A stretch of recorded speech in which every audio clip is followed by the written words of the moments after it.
Buenas tardes a todas las personas que nos acompañan. Les damos la bienvenida desde la Red Latinoamericana de Filosofía Medieval. Todos me conocen, pero como esto queda grabado, me presento. Soy Susana Violante, coordinadora nacional de la Red por Argentina, de la Red Latinoamericana de Filosofía Medieval, y también miembro del Consejo Asesor de la revista Medievalia Americana de la red. Les comento que no va a ser muy extenso nuestro encuentro de hoy, pero vamos a ofrecer dos momentos. En la primera parte presentaremos el libro Encrucijadas filosófico-ideológicas en la filosofía medieval, y en la segunda parte daremos lugar a la presentación del intercongreso. Antes de iniciar la presentación del libro, quiero agradecer especialmente a la coordinadora general de la red, la doctora Celina Lertora Mendoza, que, bueno, es un agradecimiento personal también y especial porque ante unas situaciones adversas que me tocó vivir, la doctora Celina colaboró mucho conmigo para que este libro saliera en lo antes posible, así que muchísimas gracias. Agradezco también a las personas que nos acompañan, a las personas que participaron en el coloquio que dio lugar a este libro, y a quienes publicaron: Nicolás Lázaro, Celina Lertora, Rosa Ríos, Mariano Pacheco Busch, Carolina Durán, Valentina Amorosino, Francisco Iversen, Romina Puley, quien lamentablemente no nos puede acompañar porque justo coincidió con una mesa de examen en la UBA, tenía que tomar ella examen en este momento. Bueno, y yo que también publiqué en el libro. Voy a hacer brevemente voy a compartir pantalla para presentar oficialmente a nuestra obra, al menos a través de la tapa del libro. Todos ustedes tienen el link y podrán leerlo. Bien, voy a hacer una breve incursión por el contenido del libro, y voy a utilizar las palabras de nuestro colega Nicolás Lázaro, que puso también en su artículo acerca de la proclamación de un Día Mundial para la Filosofía, declarado por la Conferencia General de la UNESCO en París el 29 de julio de 2005. De esta proclamación rescata 5 objetivos. 1, renovar el compromiso a favor de la filosofía de las comunidades en distintos estamentos, desde lo regional a lo internacional. 2, promover el análisis, la investigación y el debate sobre los grandes problemas a los que se enfrenta la humanidad. 3 y 4, concientizar sobre la necesidad de la enseñanza de la filosofía y su importancia para las próximas generaciones. Y 5, hacer un balance de la situación de la enseñanza de la filosofía en el mundo, insistiendo particularmente en las dificultades de acceso a ella. En nuestra convocatoria a aquel coloquio nacional de la red, aportando al Día Mundial de la Filosofía, el 18 de noviembre de 2021, tuvimos en cuenta estos puntos y más, como bien indica Nicolás en su artículo. Y la idea nuestra fue convocar en el coloquio a abordar las diversas temáticas desde nuestra particular experiencia, al seleccionar estos complejos y singulares siglos para analizarlos y contrastarlos desde su propia plurivocidad y contrastarlo con nuestro presente. Siempre, como es costumbre, en un espacio de diálogo y debate, combinando el modo en que se ofrece la filosofía medieval en las universidades, la existencia o inexistencia en las escuelas secundarias, las aceptaciones y rechazos, para observar hasta qué punto se mantienen los prejuicios fundados e infundados sobre ella e intentar modificarlos.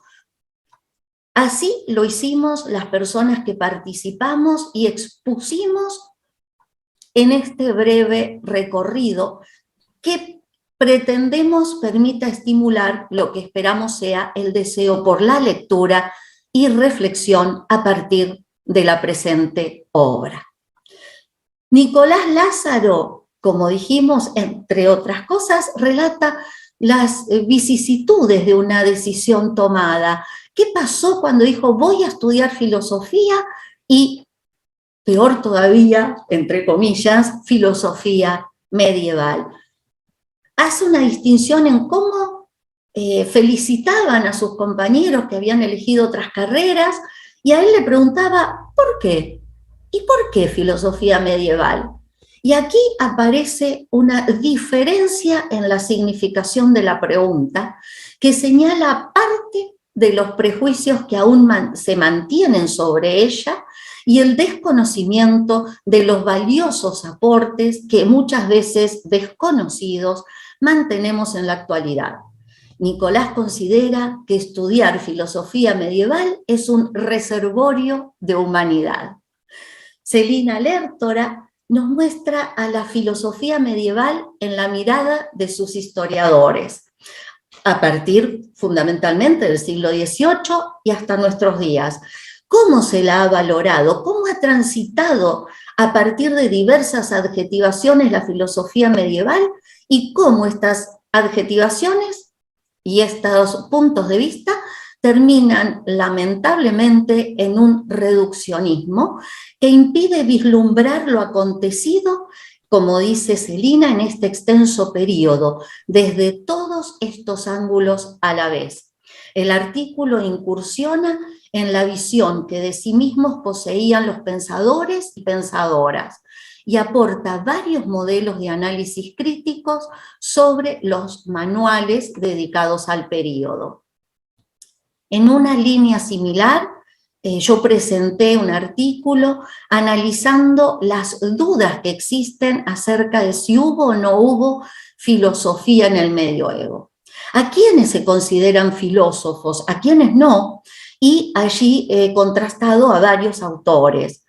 Y también me pregunté por qué historiográficamente se ha instado a no traducir muchísimas obras de autores y autoras que al menos, y como ejemplo, quedan desconocidos, olvidados en Patrología Latina o en el Corpus Christianorum. Y también revisar la estamentada bibliografía que permitiría realizar aportes a la filosofía y en especial a la filosofía medieval y abrir el ámbito a estos pensadores y pensadoras poco desarrollados. Con similar enfoque, Rosa Rius se pregunta, ¿dónde queda el Maquiavelo de Maquiavelo? Una pregunta que posiblemente muchos de nosotros nos hemos hecho cuando presentamos a algunos autores en el aula. ¿Por qué? Porque muchos docentes presentan a los autores a través de otros. Entonces, ¿dónde queda ese autor?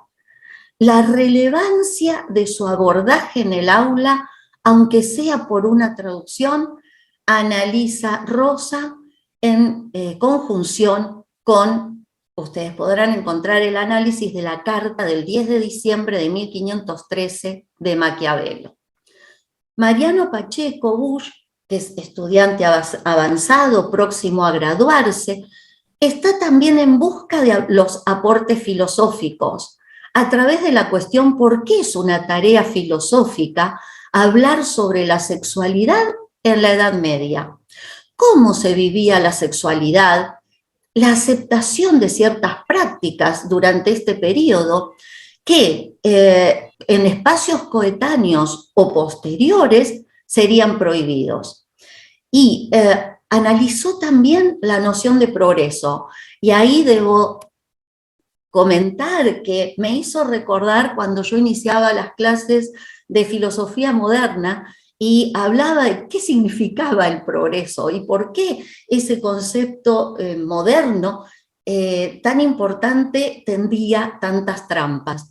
Mariano critica esa concepción generalizada de una historia lineal que avanza siempre para mejor, entre comillas, y se puso a reflexionar acerca de si cuando hablamos de ganar derechos no nos referimos a veces a recuperar libertades humanas básicas que durante muchísimos siglos habían sido dadas por sentado. Carolina Durán compartió parte de sus estudios sobre las experiencias místicas en las obras de 3 mujeres autoras, filósofas del siglo XIII, Jadevig d'Amberes, Matilde de Magdeburgo y Margarita Porete.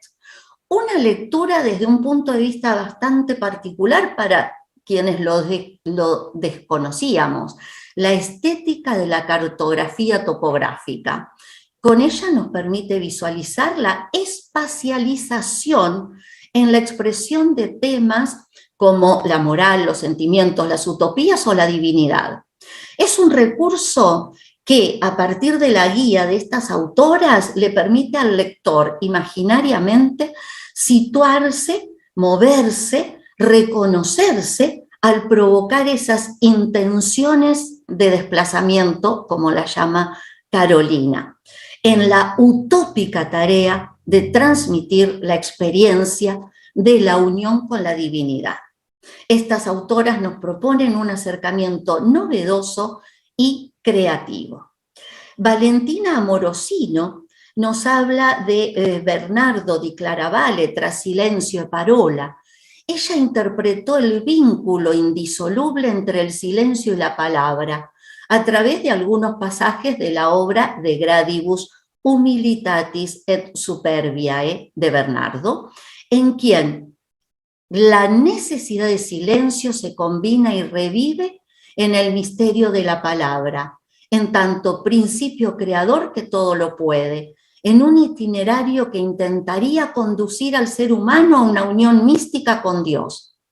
Prioriza el valor del razonamiento, el lenguaje y la escucha.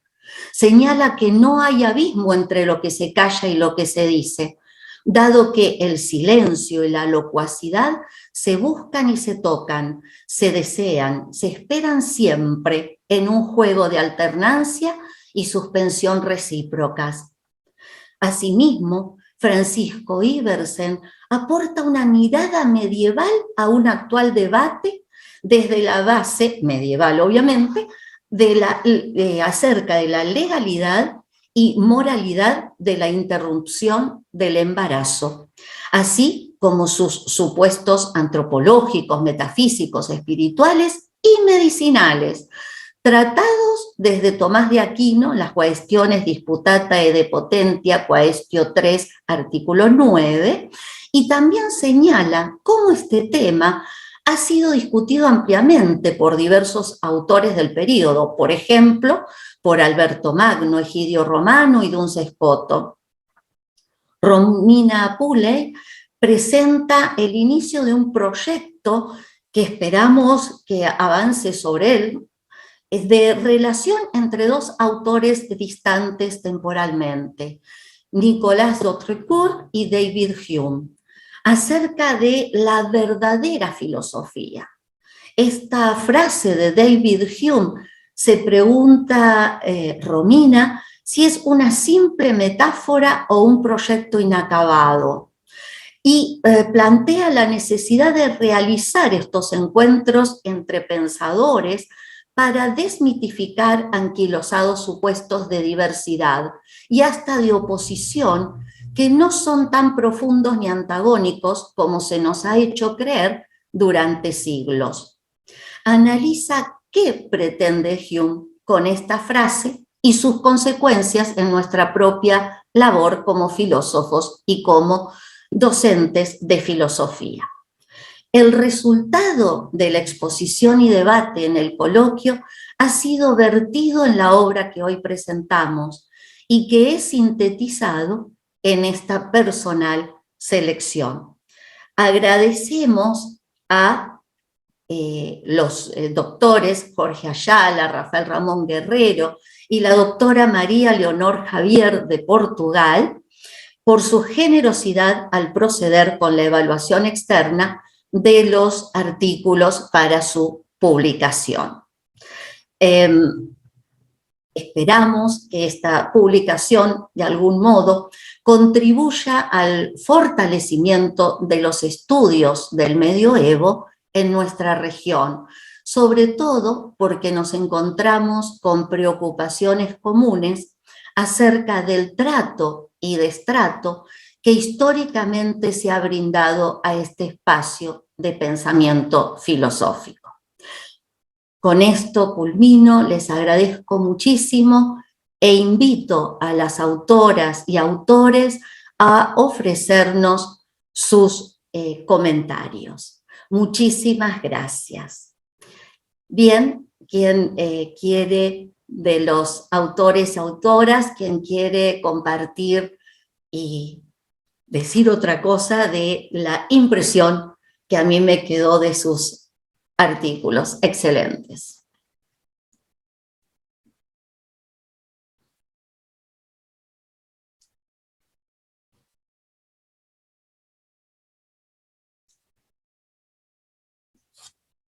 Sí, Carolina. Hola, buen día a todos y a todas. Muchas gracias, Susana, en principio por la iniciativa del espacio, de festejar el Día de la Filosofía de esa manera, y bueno, después por todo el trabajo que han hecho en que se convierta en un libro.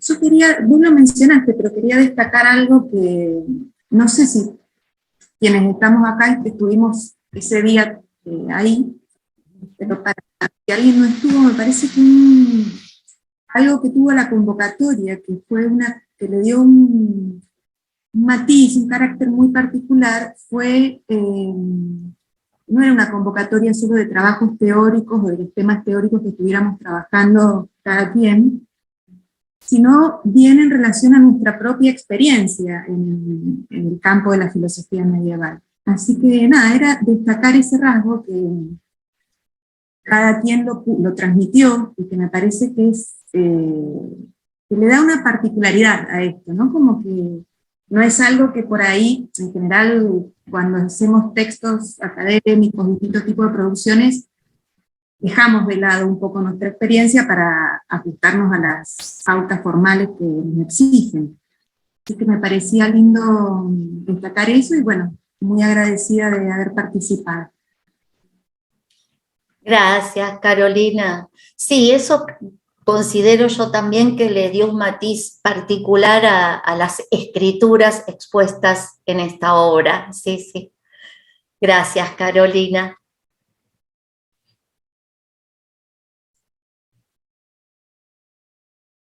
Rosa, Mariano.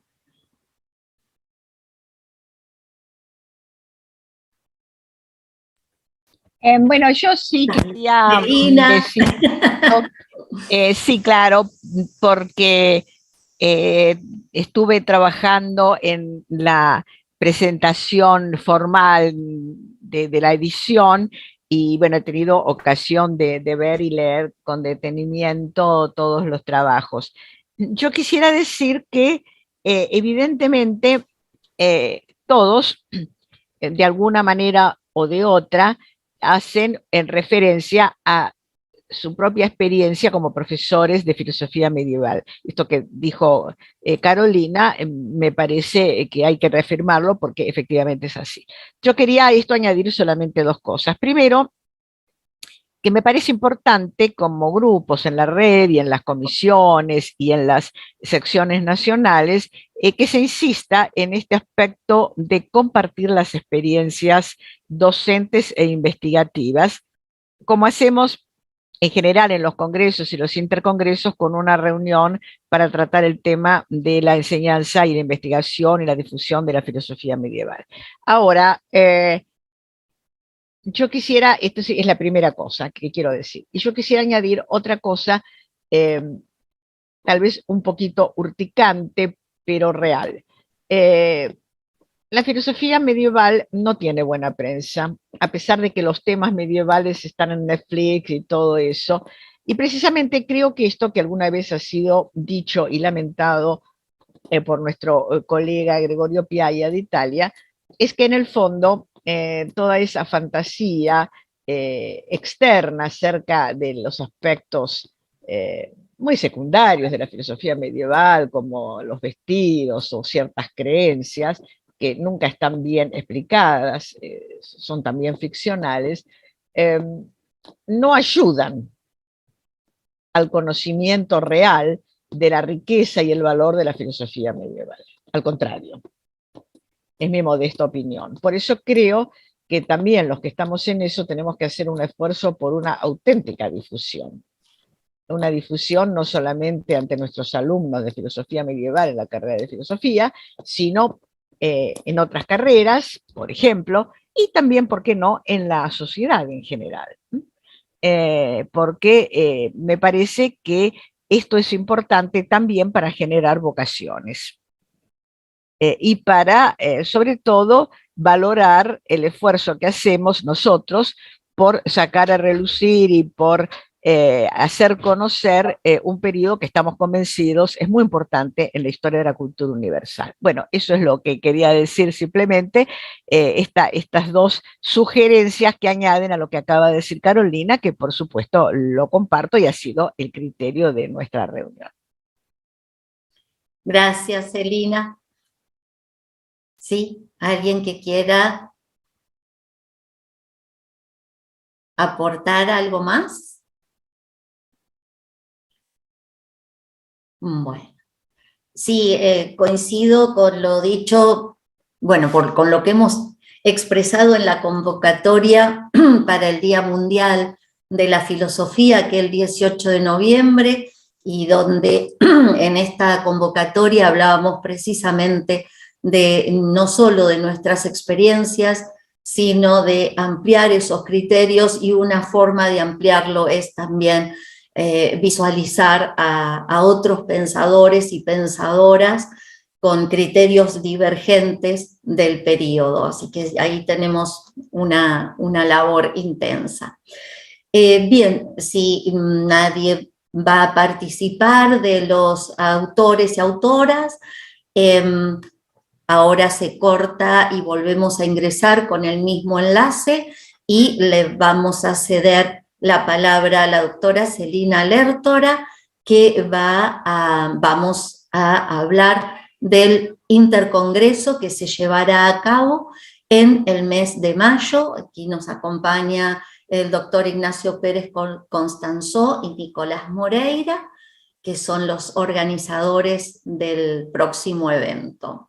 Y también algo que por ahí también es urticante, como decía Celina, voy a robarle sus palabras y ya ella luego va a ampliar estas cuestiones, pero dejar acá grabado también que es muy importante la participación de cada uno de nosotros, de todos los que formamos no solo parte de la red, sino de quienes nos dedicamos a la filosofía medieval, pero no solo la participación, sino la publicación de esos textos, y sobre todo en estos momentos en que Internet ha tomado tanta fuerza, es importante que esos textos estén allí para ser leídos, porque nuestro pensamiento también necesita de la escritura de los otros para continuarla, para decirla, en ese análisis profundo,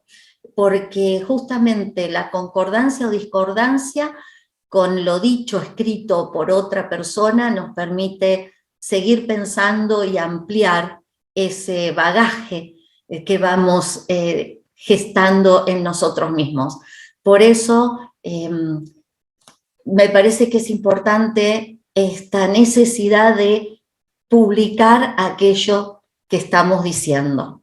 Bueno, con esto entonces, quedan 4 minutos, si alguien quiere decir algo, si no, volvemos a ingresar en un momento. Con el mismo link. Sí, Mariano. Sí. Sencillamente agradecer la apertura de la red para participar, pero también para favorecer estos niveles de reflexión, que es lo que estaba surgiendo en las anteriores intervenciones. Ahora que se publicó el libro, pude volver a hacer un acercamiento a los trabajos. Es genial cómo va y viene el libro publicado entre la recuperación de debates o de figuras y de problemas propiamente medievales, la discusión sobre cómo se los historiza, la discusión sobre cómo se los enseña y la puesta de esos problemas y de lo más urticante, vamos a seguir con la palabra, de esos debates medievales en nuestros debates contemporáneos. Y esa posibilidad de ir y venir entre niveles de reflexión y ese no miedo a llegar desde la contemporaneidad y esa búsqueda de estrategias de cómo hacemos desde nuestro siglo XXI para acercarnos, para transmitirlo, para entenderlo con nuestros conceptos, para poner nuestros propios dogmas en cuestión. Todo eso permite este medioevo vivo y, bueno, realmente me parece que ese es un trabajo muy valorable que hace la red en cuanto a sentar las bases de posibilidad de que existan estos debates, de que exista esa apertura.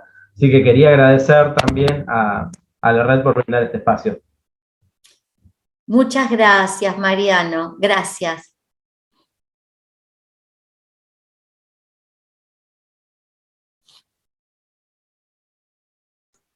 Ya no queda tiempo, ¿verdad? Sí, 2 minutos, Rosa. 2 sí, minutos. Te escuchamos. A ver si puedo ser muy breve. Una, decir en lo que estáis, bueno, aparte de agradecer, por supuesto, en lo que estáis diciendo justamente ahora y la escritura, precisamente el día que nos reunimos para celebrar el Día de la Filosofía, yo hice aquella mención de María Zambrano que Celina recogió, que era aquella de que tenemos que escribir. Se escribe para que alguien, como ella decía, muchos vivan de otra manera después de haberlo leído. Pero es que Maquiavelo también escribió El Príncipe, como decía, porque Dante decía que lo que aprendemos lo tenemos que escribir. Es decir, hay toda esta idea, como estáis diciendo ahora vosotros, esta idea de transmitirlo, que a lo mejor no son transmisiones perfectas, a veces son incluso propuestas o inacabadas, pero entonces si se ponen ahí con seriedad, alguien te lo puede discutir. O sea, no se trata de dar a la luz todo, porque todos esos son trabajos intensos, buscados, pero hay ese punto como para discusión. Y después ya no queda solo decir, a lo mejor si se corta, no quiero dejar de decirlo, que el Día de la Filosofía, durante muchos años, la patrona de la filosofía fue Catalina de Alejandría, que su santo se celebra el día 25 de noviembre, y ha desaparecido como patrona de la filosofía. Es decir, ella que está en el libro de Jacobo de la Vorágine, que fue, no sabemos si existió, pero tampoco sabemos si existieron tantos otros filósofos y filósofas, pues ella, que es una mujer que discutió, que habló filosóficamente, ha desaparecido como nuestra patrona. Es decir, tantas mujeres que no existen, o sea, Diotima ha pasado a ser una invención, bueno, ya lo hemos dicho, pero simplemente quería traer a Catalina para decir, a lo mejor no existió, pero durante mucho tiempo se la consideró patrona, nuestra patrona, y ahora ya no lo es. Bueno, pues la quiero reivindicar desde ese espacio. Muchas gracias por todo, sinceramente. Gracias, Rosa, y muchas gracias por esta reivindicación que también... Bien, muchísimas gracias, Rosa, por el recordatorio de Catalina de Alejandría y que es importante también reivindicarla. Muchísimas gracias. Bien, si no hay ninguna otra intervención, invitamos a la doctora Celina Lertora Mendoza, al doctor Ignacio Pérez Constanzó y Nicolás Moreira para la presentación del Intercongreso. Gracias. Bueno, Nicolás, no sé si está Celina Sí. ya conectada, pero si no, Nicolás, te invito por ahí a que hagas vos la presentación, una breve presentación de lo que vamos a hacer en mayo. Bien. Bueno, buenas tardes a todos y a todas. Bueno, en mayo, fines de mayo, 27 y 28 de mayo, se va a desarrollar el tercer coloquio Intercongresos de la red. Va a estar como sede física, aunque en realidad va a ser totalmente en formato virtual, ya está decidido, Montevideo, Uruguay. ¿tá? Y es un honor para nosotros poder hacerlo, organizarlo en Uruguay, aunque sea totalmente virtual. Y bueno, el título del coloquio va a ser Desarrollo y alcance de las traducciones de la Edad Media, pero ya lo hemos estado hablando, ¿no? Sería interesante trabajar sobre y presentar actividades sobre este tema de las traducciones de textos medievales, pero no está cerrado a esta única temática, ¿no? La temática es amplia y abarca las diversas áreas del pensamiento medieval. ¿ah? Ya está circulando desde hace un tiempito la segunda circular y pronto va a salir la tercera. Y ahí están las diversas áreas temáticas. Y bueno, los invitamos a todos y a todas a que participen. ¿ah? Estaría muy bueno. Ya tenemos de alguna manera fijados algunas conferencias centrales y estamos armando el cronograma ya para las ponencias y las sesiones. ¿no? Va a haber mesa temática para trabajar temas que se puedan proponer, como mesas redondas, presentación de libros, ¿sí? Todas las actividades comunes que se dan en la red, en los congresos y en los coloquios. Y bueno, ahí en la circular está el correo, ¿no? para poder conectarse con nosotros, que es Coloquio Intercongreso FM de Filosofía Medieval, 2022@gmail.com. ¿ah? Pusimos el plazo del 15 de marzo para la presentación de resúmenes y el 15 de abril para la presentación de las ponencias completas. ¿no? Habíamos hablado con Ignacio creo que sigue esa idea, ¿no? Ignacio, también depende de la cantidad de presentaciones, de la posibilidad de tener disponibles unos días antes, ¿sí? En lo posible, todas las ponencias para que todos de alguna manera podamos acceder a cada una de ellas y poder leerlas, ¿no? Y tener ya un previo conocimiento y poder también, si se puede, si da el tiempo, discutir y plantear algunas ideas. Luego sí, es importante tenerlas antes, en realidad, más que nada para poder tener muy pronto luego las actas. Y ya, digamos, con la revisión. Nosotros quisimos, además de hacer este tema, el tema de las traducciones y del flujo, de la transmisión de textos, un poco porque es algo muy propio de todas las épocas de la Edad Media, de cualquiera de las áreas temáticas y de los temas, y muchos también de los hibridajes que hay con otras áreas, es decir, con literatura, con ciencias o con otras disciplinas. Es decir, es verdad que en la Edad Media la división de disciplinas no era tan tajante como tenemos hoy en día. En ese sentido, nos interesó mucho tener algo al mismo tiempo que vincular a todas las épocas, es decir, poder tener algo del primer Edad Media, de la primera Edad Media, o incluso hasta la época del Renacimiento. Entonces, eso es otro de los puntos que nosotros tuvimos como punto, digamos, de interés. Es decir, que no es un congreso de traducción, aunque desde ya que es muy interesante si tenemos aportes de ese lado, desde el lado de la traductología, pero en realidad es de la filosofía medieval o del medioevo, si se quiere, como en un espectro muy amplio. Esa fue nuestra intención. Así que bueno, le damos la bienvenida a todos los que quieran participar. En general, yo entiendo que desde prácticamente cualquier tema se podría acceder, simplemente acomodándose un poco al tema de las traducciones y de los textos. pero creo que todos los medievalistas hemos trabajado con textos, hemos traducido y tenemos que leer en otras lenguas, entonces de alguna manera es algo relativamente cercano a todos los que se dedican a la Edad Media.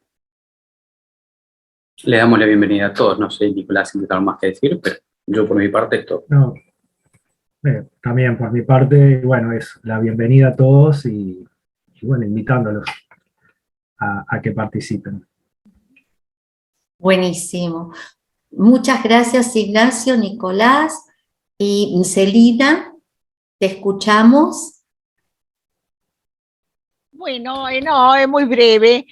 Solamente quería recordar que estos intercongresos, este es el tercero, es una experiencia en que se pensó hace unos años para dar más posibilidades a las personas que están interesadas en integrarse a la red y que solo lo pueden hacer o lo podían hacer antes cada 2 años porque había que participar en un congreso.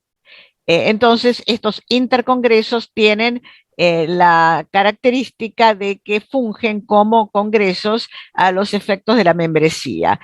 Todas las personas que participan en un intercongreso pueden solicitar ser miembros plenos de la red, lo mismo que los que participan en un congreso. Naturalmente, tienen que haber participado con no solamente la presentación del trabajo, sino también con la publicación y la edición del libro. Estamos ahora justamente solicitando para evitar una serie de problemas que se daban antes, que todos los participantes entreguen sus trabajos antes, estos trabajos sean evaluados con anterioridad para evitar el problema de los que dicen, bueno, pero yo pude exponer y ahora resulta que no me aprueban el trabajo los evaluadores. Esto nos genera también una serie de temas porque, claro, al no ser aprobado el trabajo no se cumplen las condiciones para ser miembro de la red. Entonces, para evitar todos estos conflictos, todo esto lo hacemos antes del Congreso y del Intercongreso.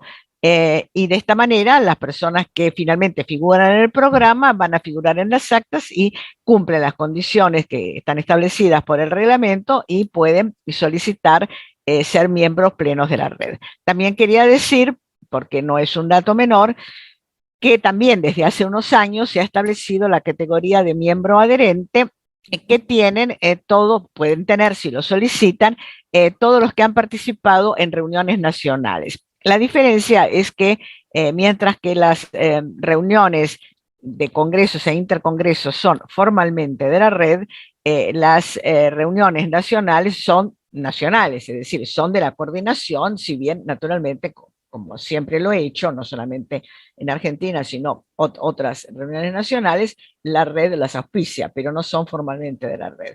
Pero esta posibilidad de ser miembros adherentes les da también el derecho a publicar en nuestra revista.